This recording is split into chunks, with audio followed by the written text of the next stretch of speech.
Vamos a orar, vamos a la palabra de Dios, a Mateo capítulo 28, versículos 16 al 20. Mateo 28, 16 al 20. Dice allí la palabra de Dios lo siguiente: pero los 11 discípulos se fueron a Galilea, al monte donde Jesús le había ordenado.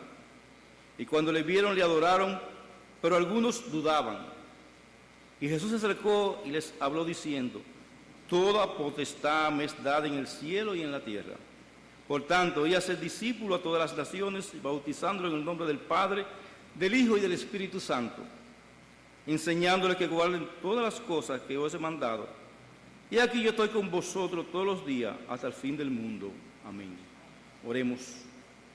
Señor, estamos delante de tu presencia con todas nuestras debilidades, Señor, con todas nuestras limitaciones, pero fortalecido en tu espíritu, sabiendo que tú, Señor, gobiernas nuestras vidas, Señor.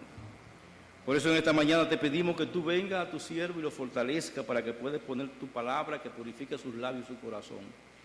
También prepara nuestros corazones, Señor.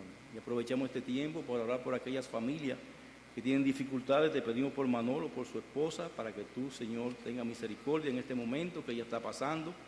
Por María Soledad, Señor, te presentamos a los hermanos Camarena también, para que tenga misericordia de ellos, Señor, y ayude en sus enfermedades. Te pedimos, Señor, que tú bendiga este tiempo y tu palabra, que tu Espíritu Santo hable a través de nosotros, Señor.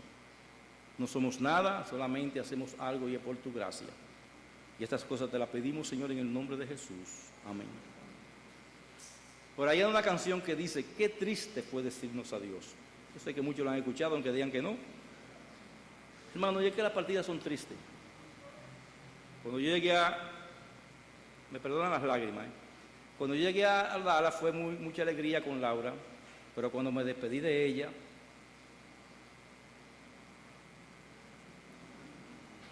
no quería soltarla.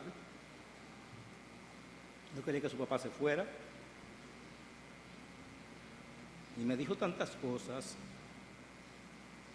que me entristecieron mi corazón, y el de ella también, porque nos despedimos.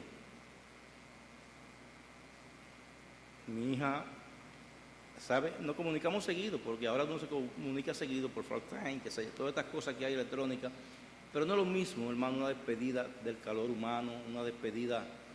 Y mi hija me decía: papi, cuídate, esto, lo otro. Y es así, hermano, todas las despedidas son tristes, y más cuando son con otros familiares. Hoy estamos con la tristeza de comunicar que el hermano Denis Alvarado murió una hija de 30 y pico de años, de cáncer. En 3 meses, hermano, el cáncer la mató. Y eso da tristeza más a los padres, y yo me imagino la despedida de ese padre, de esa hija joven. Uno está preparado para morirse uno, no para enterrar los hijos. Y esa tristeza, hermano, vienen. Y aquí vemos la despedida del Señor de sus discípulos y su ascensión a los cielos. Y había tristeza. Si usted lee todo el contexto de esta despedida, se va a dar cuenta que había mucha tristeza en la despedida del Señor. O sea, se va el Señor va a ser llevado a los cielos, resucitó y todo esto, y está con este grupo de hermanos ahí, con este grupo de hombres. Y lo primero que veremos, hermanos, los discípulos fueron a encontrarse con Jesús como Él había ordenado. ¿Dónde y cómo el Señor había ordenado que se encontraran con Él? Vayamos un poco más atrás en la palabra de Dios, en Mateo, para ver esta petición. Vayamos a Mateo, el mismo capítulo 28, los versículos 1 al 10. Dice allí la palabra de Dios. Mateo 28, 1 al 10, dice allí: pasando el día de reposo, al amanecer del primer día de la semana, vinieron María Magdalena y la otra María a ver el sepulcro. Y hubo un gran terremoto, porque un ángel del Señor descendió del cielo, y llegando removió la piedra y se sentó sobre ella. Su aspecto era como un relámpago y su vestido blanco como la nieve. Y de miedo de él, los guardas temblaron y se quedaron como muertos. Mas el ángel respondió y dijo a las mujeres: no temáis vosotras, porque yo sé que buscáis a Jesús, el que fue crucificado. No está aquí, pues ha resucitado como dijo. Venid y ve el lugar donde fue puesto el Señor. E id pronto y decía a sus discípulos que ha resucitado de los muertos. Y aquí vais delante de vosotros a Galilea. Allí veréis. He aquí, os lo he dicho. Entonces ellas salieron del sepulcro con temor y gran gozo, y fueron corriendo a dar las nuevas a sus discípulos Y mientras iban a dar las nuevas a los discípulos, aquí Jesús les salió al encuentro diciendo, ¡salve! Y ellas se acercaron, se abrazaron sus pies y le adoraron. Entonces Jesús les dijo, no temáis, y da las nuevas a mis hermanos para que vayan a Galilea y allí me verán.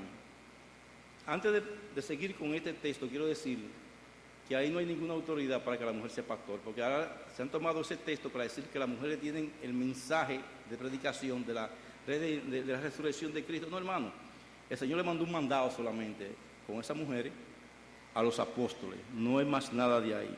Ahora bien, los discípulos van a Galilea como el Señor había ordenado. ¿Y por qué a Galilea, hermano? Probablemente que Cristo ha fijado esa reunión en Galilea porque este era el lugar donde estaban la mayoría de sus seguidores. La mayoría de sus seguidores y sus discípulos eran de Galilea. Esta parece ser el mejor lugar para una reunión con sus discípulos, como Pablo describe en 1 Corintios capítulo 15, versículo 6, y parece que no fue solamente los 11 discípulos que fueron allí, sino que dice la palabra de Dios en ese mismo texto de 1 Corintios capítulo 15, versículo 6, después apareció a más de 500 hermanos a la vez, de los cuales muchos viven y aún otros ya duermen. Parece que Pablo se está refiriendo en ese momento de la ascensión, que cuando el Señor se fue a despedir, no estaban solamente los 11 discípulos, porque ya Judas se había ahorcado, sino que estaban con todos sus discípulos que estaban cerca de él. Aparentemente había más de 500 personas en la despedida del Señor. Ahora bien, aquí suceden dos cosas inicialmente que son importantes destacar. Dos cosas. Primera, la adoración. Dice la palabra de Dios que cuando vieron a Jesús, le adoraron. Hermano, esa es la actitud que debe existir en cada discípulo cuando nos encontramos con el Señor Jesucristo. Una actitud de adoración. Ellos se acercaron y vieron al Señor y se postraron delante de Él y adoraron, hermano.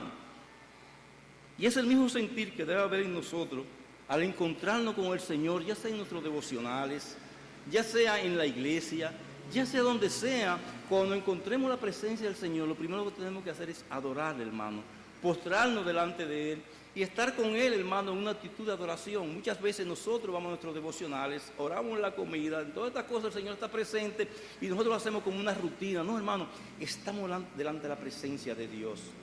Bueno, pastor, pero ellos vieron al Señor físicamente. Sí, pero el Señor, como veremos más tarde, estuvo con nosotros está con nosotros hasta el fin del mundo. El Señor está en todo lugar.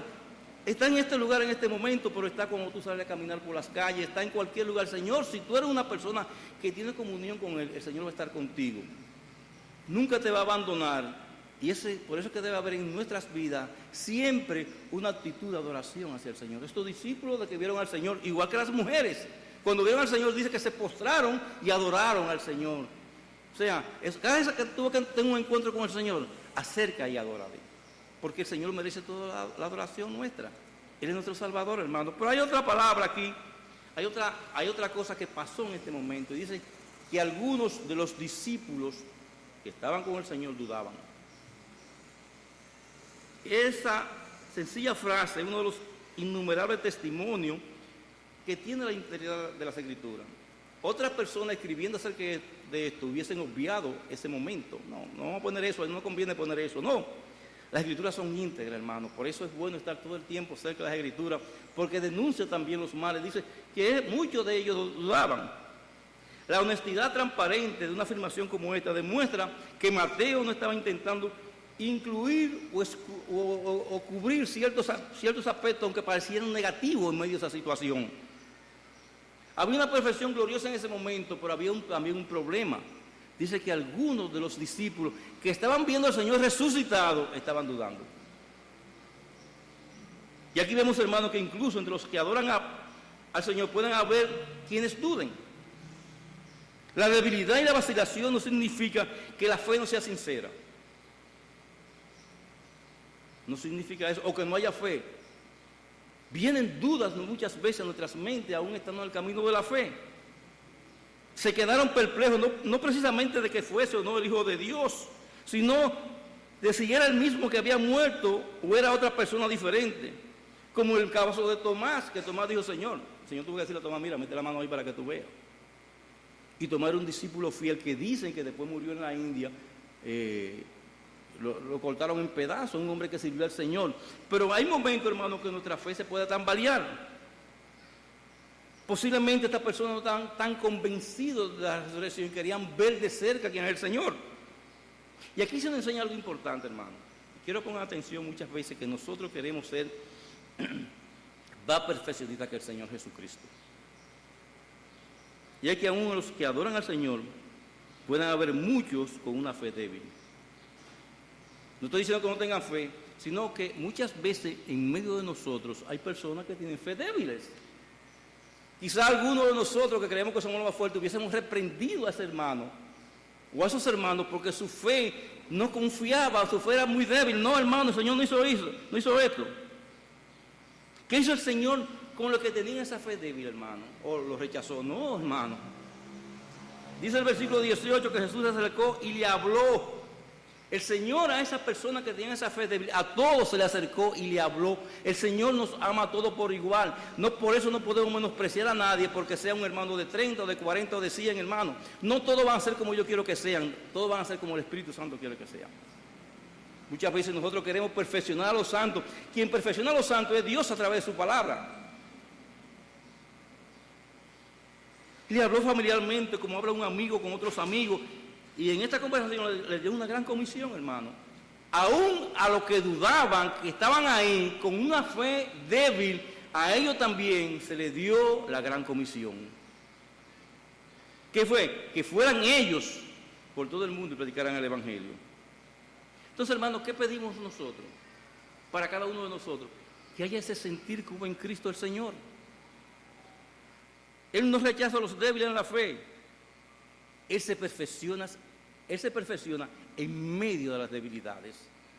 Por eso cuando veamos a un hermano en la fe, no le caigamos arriba que queremos entrarle a palo. No, hermano, vayamos como fue Cristo. El Señor Jesucristo se le acercó. Y no fue con una reprensión que se le acercó, fue con una actitud de amor para que ellos se integraran al trabajo. Si nosotros vivimos rechazando a las personas que son débiles en la fe, le voy a decir una cosa, hermano, el 70% de las iglesias somos débiles en la fe. Entonces no podemos hacer eso, hermano. Hermano, y de ahí en adelante el Señor le da la gran comisión a sus discípulos. Y en esta comisión comienza hablando de su autoridad que tiene para encomendar a lo suyo para dicha comisión. Él dice, yo primero voy a hablar de la autoridad que tengo para hacer esto. Y vamos a ver, hermano, la autoridad del Señor. Al estar a punto de autorizar, el Señor está a punto de autorizar a sus discípulos. Y dice, toda autoridad me ha sido dada en el cielo y en la tierra. Y acá afirma su dominio universal como mediador. El Señor está diciendo, toda potestad me ha sido dada en el cielo y en la tierra. El Señor está diciendo que Él tiene el poder sobre todas las cosas de esta creación. Y vemos que el Señor tiene autoridad sobre todo, y esa autoridad es global y absoluta. Y por eso Él tiene el derecho de actuar como Él quiera con su iglesia, para su iglesia y con nosotros. En Efesios capítulo 1, versículo 20 al 23, dice allí la palabra de Dios lo siguiente. Efesios capítulo 1, versículo 20 al 23, dice allí, la cual operó en Cristo resucitándolo de los muertos y sentándolo a su diestra en los lugares celestiales. Sobre todo principado y autoridad y poder y señorío, sobre todo nombre, que se nombra no solo en este siglo, sino también en el venidero. Y sometió todas las cosas bajo sus pies y le lo dio por cabeza sobre todas las cosas en la iglesia, la cual es su cuerpo, la plenitud de aquel que lo llena todo en todo, hermano. Jesucristo se le ha dado el poder tiene el poder para dominarlo todo, para dirigirlo todo. El Padre le dio su autoridad. Si nosotros vamos a Daniel capítulo 7, versículo 13 al 14, nos vamos a dar cuenta que en medio de los reinos del cielo aparece uno como el Hijo de Dios que tiene autoridad sobre todos los reinos. Y dice allí la palabra de Dios en Daniel capítulo 7, versículo 13 al 14 lo siguiente. Miraba yo en la visión de la noche y aquí con las nubes del cielo venía como un hijo de hombre que vino hasta el anciano de día.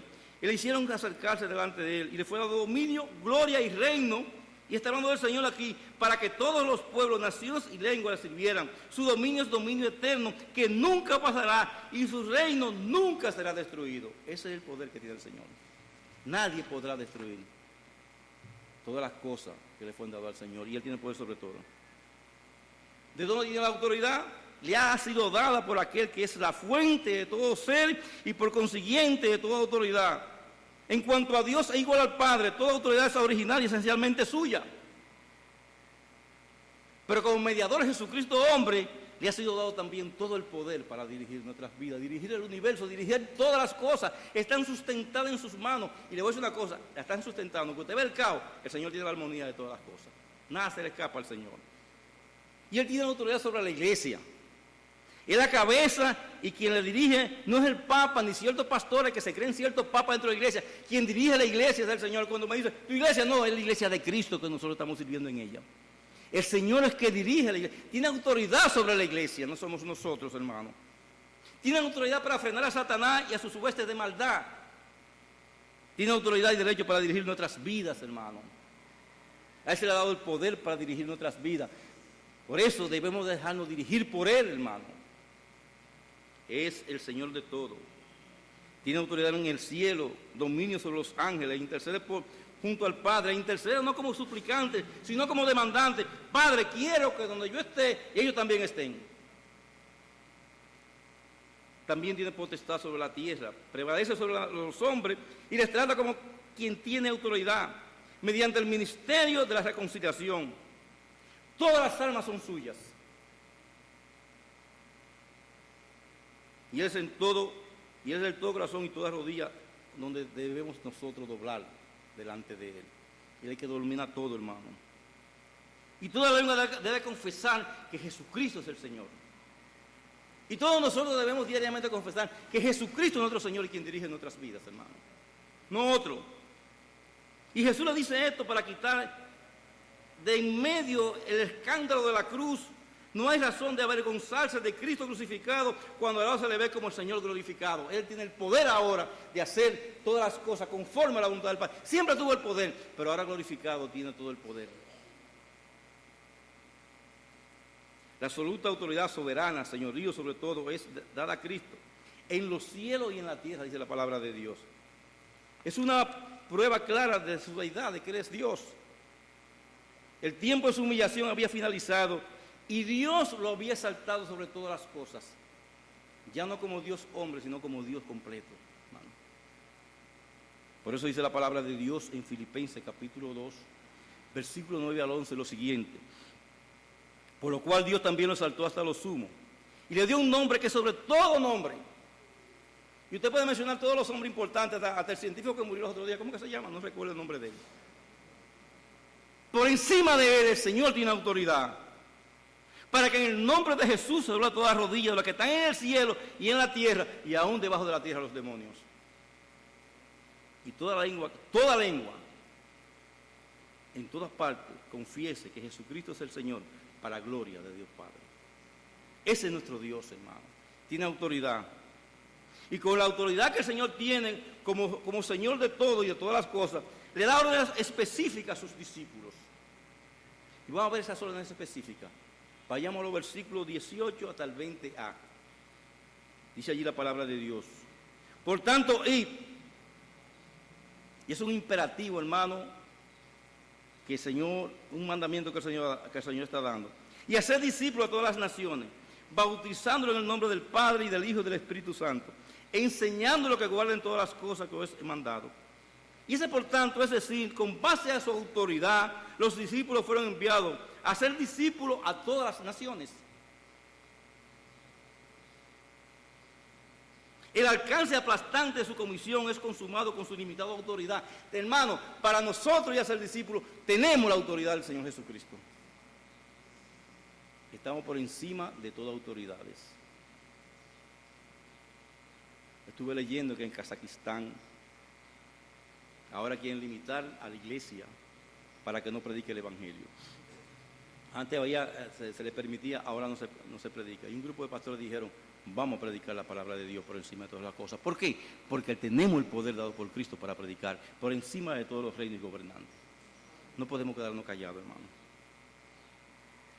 Por eso dice, el imperativo es, por tanto, id y haced discípulos. Y tú te preguntas, ¿y a quién está enviando el Señor? Te dirá, bueno, a sus discípulos. Bueno, inicialmente sí. ¿Y tú y yo qué somos? ¿Qué tú eres, hermano? ¿Qué tú eres? Discípulo también del Señor.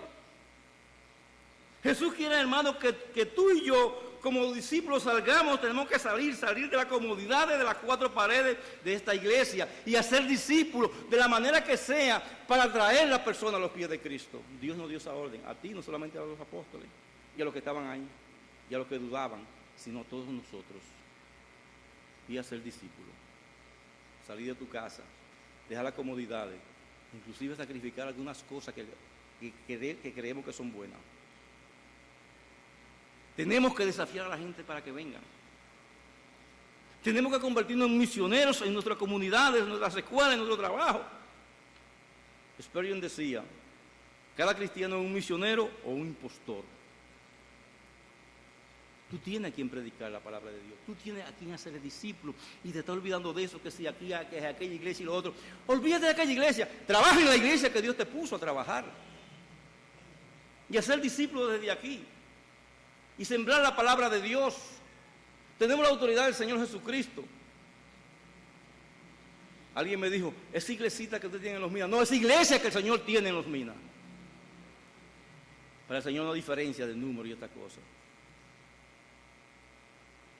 Nosotros somos los discípulos del Señor. ¿Qué dice el texto? En todas las naciones. En el libro de los Hechos, el Señor agrega, en el contexto de la ascensión, lo siguiente que leyó el pastor Huáscar. Y me seréis testigo en Jerusalén, en toda Judea, en Samaria y hasta lo último de la tierra. ¿Qué nos está diciendo eso, hermano? Que nosotros tenemos una Jerusalén, que tenemos una Samaria, que tenemos Asua, que tenemos San Pedro de Macorís, que tenemos todas estas cosas, y si es posible llegar hasta lo último de la tierra, pero tenemos que hacer la obra de Dios. Pero yo voy el domingo a la mañana a la iglesia y ya cumplí, porque así no me sacan de la lista de la iglesia. Hermano, eso es una aberración bíblica.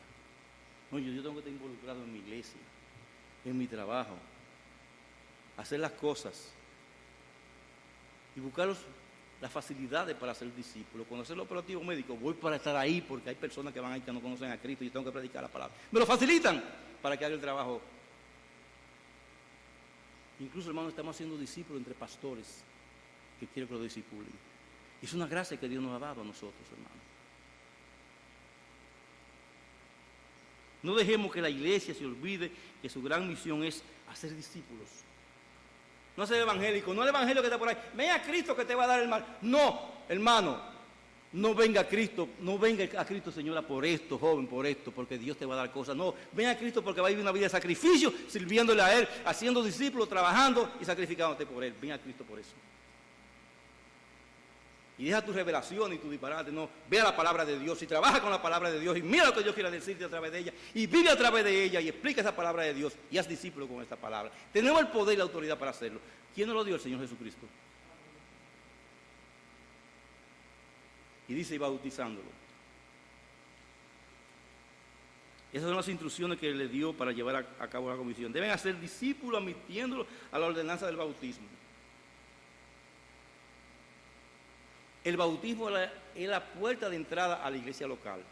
Tú te conviertes y entras en la iglesia universal. El bautismo te hace entrar a la iglesia local. Es importante, hermano, instruir a los hermanos en eso.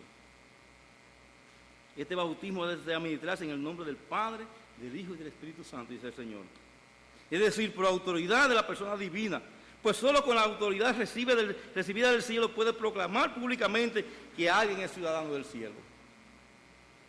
Invocando el nombre de la persona divina, pues todo símbolo de santificación ha de ir acompañado de esta oración. ¿Para qué? Para ser introducido en la familia divina que es la iglesia. Y así ser partícipe de la naturaleza divina del Señor. De esta manera la profesión de nuestra fe adquiere públicamente un valor trinitario. En el nombre del Padre lo confesamos como Padre nuestro. En el nombre del Hijo confesamos a su Hijo como Dios y nuestro Salvador. Y en el nombre del Espíritu Santo nos entregamos a Él como nuestro Paracleto, nuestro santificador, nuestro guía, nuestro ayudador, nuestro consolador. Los así bautizados quedan alistados en la escuela de Cristo. Pero hay algo que tenemos que hacer. Lo que está haciendo el hermano de arriba. Es menester enseñarle. ¿Qué dice el Señor? Enseñándoles que guarden todas las cosas que os he mandado. ¿Y dónde están esas cosas? ¿Un sueño, una revelación? No, todas estas cosas están en su palabra. Esta iglesia tiene que distinguirse por predicar la palabra de Dios, por tener esta palabra para edificar a los santos, no fuera de ahí. Hoy se han levantado muchísimas revelaciones y muchísimas cosas. No, hermano, lo que no está por aquí no debemos enseñarlo. Incluso hay iglesias que se han dividido por problemas de sus confesiones de fe. No, hermano, quien dirige nuestra vida no es la confesión de fe, es la palabra de Dios. Es la palabra de Dios. Y esto denota dos cosas. Los creyentes que vienen a esta iglesia tienen que estar dispuestos a ser enseñados. No tienen que venir con su teología, no, a ser enseñados por la palabra de Dios. No nuestra teología, sino lo que dice la palabra de Dios. Queremos ovejas que obedezcan a los pastores, no, al Señor Jesucristo y por ende a lo que ha puesto como autoridad. No queremos cabras corneadoras. Y los ministros de Dios han de estar dispuestos, lo que enseña la palabra de Dios, tienen que estar dispuestos a enseñar, pero enseñar todo el consejo de Dios. Hermanos, estamos haciendo un esfuerzo cada día más por enseñar en esta iglesia todo el consejo de Dios. No podemos salir del consejo de Dios. Y el bautismo, en tercer lugar, nos liga a Cristo, por consiguiente debemos obedecerle guardando todas las cosas que Él mandó, que están en su palabra, sin quitar ni añadir nada a esta palabra. Y enseñándole a los discípulos que la obediencia a la palabra de Dios era señal de todo discípulo verdadero. Y esto nos lleva a la parte final de nuestro mensaje, que hay promesas firmes para aquellos que son discípulos del Señor. Hay grandes promesas para aquellos que obedecen lo que el Señor ha establecido aquí. Dice, aquí yo estoy con vosotros todos los días hasta el fin del mundo. Yo estoy con vosotros, dice el Señor. Nótese, su presencia actual, estoy, no estaré. Jehová es mi pastor, no será mi pastor. El Señor es mi pastor, no será mi pastor. El Señor está con nosotros hoy, hermano. Iba a subir al cielo, a crecer su presencia física, los discípulos se pondrían tristes. Pero la promesa, pero Él le promete una presencia más extensa y más intensa que esa presencia física. Porque el Señor no nos ha dejado solos. Dice en Juan capítulo 16, versículo 7. Pero yo digo la verdad, os conviene que yo me vaya. Porque si no me fuere, el Consolador no vendría a vosotros. Más si me fuere, os lo enviaré. Es la presencia del Señor ahora más extensa que aquella que tuvieron con los discípulos, porque ya no se limitará a un solo lugar, sino que cubrirá toda la tierra. Más intensa, porque su Espíritu hará su morada en nuestras vidas, hermano. En cada uno de los creyentes. Tenemos una presencia intensa en la vida nuestra, una presencia intensa de Cristo a través de su Espíritu Santo. Por eso dice la palabra de Dios en Juan 14, 17 al 23. Juan 14, 17 al 23, si me amáis, guardad mis mandamientos. Y agrega, yo regaré al Padre y os dará otro consolador. ¿Para qué? ¿Para que esté con vosotros en algún momento? No, para que esté con vosotros siempre. Siempre. El Espíritu de verdad, el cual el mundo no puede recibir porque no le ve ni le conoce. Pero vosotros lo conocéis porque mora con vosotros y estará con vosotros. No dejaré huérfano. Hermano, yo he trabajado con huérfanos en estos días y vi huérfanos en Estados Unidos, huérfanos aquí. No hay una cosa más desoladora que un huérfano. En la iglesia que está Laura, esos padres, aunque tienen hijos, están adoptando huérfanos, niños que abandonan en la calle, que su madre ha muerto por la droga y estas cosas. Y me dicen esos padres que han adoptado esos niños, y les digo una cosa, la adopción es buena, hermano, porque nosotros también hemos sido adoptados por Dios a través de Cristo. Dicen esos padres que esos niños, al darse ese cariño, digamos, que les faltaba de los padres, viven abrazados a ellos. Me di cuenta porque el día de que estuve en la iglesia, que también el cumpleaños de Dani, se hizo una fiestecita en la iglesia y había una niña como de 3 años y esa niña se aferró a mí, hermano. La había abandonado a sus padres hacía unos pocos días y no quería soltarme. Es un huérfano, pero el Señor dice, ustedes no van a estar así. No dejaré huérfano, vendré a vosotros. Todavía un poco y el mundo no me verá más, pero vosotros me veréis porque yo vivo. Vosotros también viviréis. En aquel día vosotros conoceréis que yo estoy en mi Padre y vosotros en mí y yo en vosotros. El que tiene mis mandamientos y los guarda es el que me ama. Y el que me ama será amado por mi Padre y yo le amaré y me manifestaré a él. Le dijo Judas, no el Iscariote, Señor, ¿cómo es que te manifestará a nosotros y no al mundo? Respondió Jesús y le dijo, el que me ama, mi palabra guardará, mi Padre le amará y vendremos a él y haremos morada con él. El Señor ha hecho una morada en nuestras vidas. Cuando nació, ¿cómo se llamó el Señor Jesucristo? Emmanuel. ¿Qué quiere decir Emmanuel? Dios con nosotros. Ese Emmanuel es Dios con nosotros para siempre. No nos dejará. ¿Para qué? Para respaldar nuestras causas, para llevarnos adelante a través de problemas y dificultades. Él es Dios con nosotros, para llevar mucho fruto en comunión con Él. Él es Dios con nosotros.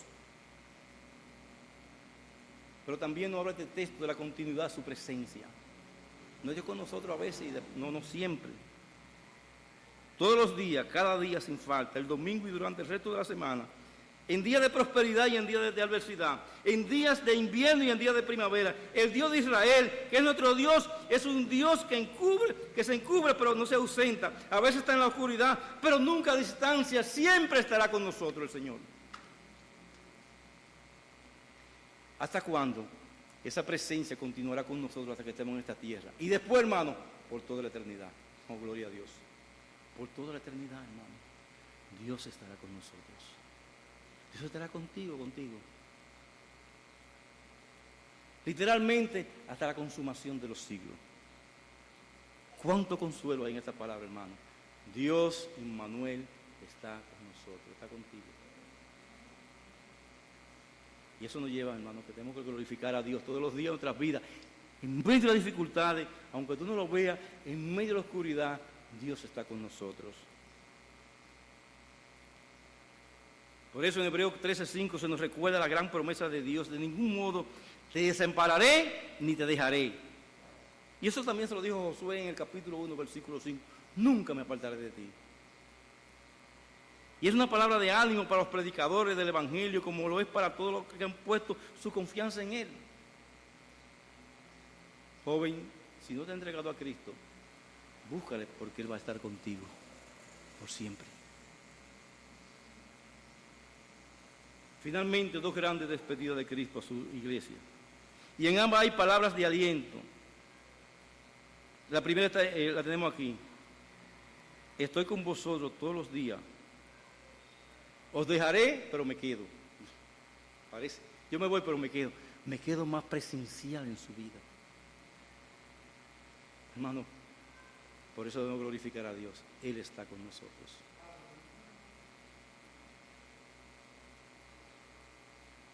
La otra está en Apocalipsis capítulo 22, versículo 20. Ciertamente vengo en breve. No se marchó con enfado, sino por amor. Y con este amor hemos de mantener la comunión con Él y estar siempre en esa expectación tensa pero gozosa de su pronto regreso. Hermano, y el Señor está a la puerta. Está con nosotros y está a la puerta. El mundo lo está diciendo. El Señor está con nosotros y viene en breve. ¿Qué nos queda decir a nosotros? Como dijo Juan, si ven, Señor Jesús, ven pronto. Pero está con nosotros, sí, pero viene un día a buscarlo, hermano. No va a ser tarde. Ahora mi pregunta aquí para finalizar es, amigo que nos visita, que viene a la iglesia, si el Señor viene, ¿seguirá con Él? ¿Tú has hecho una entrega de tu vida al Señor Jesucristo? No hay mayor gozo que estar con el Señor. Y se lo digo, hermano, porque tenemos prueba de eso. Aquí hay hermanos que pueden testificar de eso. El Señor ha estado conmigo en las dificultades, ha estado contigo en las dificultades, en los tiempos difíciles ha estado contigo. Ha salvado tu matrimonio, ha salvado a tus hijos. Ha hecho tantas cosas el Señor por ti, porque está con nosotros. Pero un día va a venir a rescatarte y te va a llevar a los cielos. ¿Tú estás preparado para irte con Él? Bueno, tienes que ser un discípulo del Señor. Si es un discípulo del Señor entregando tu vida a Cristo, incondicionalmente.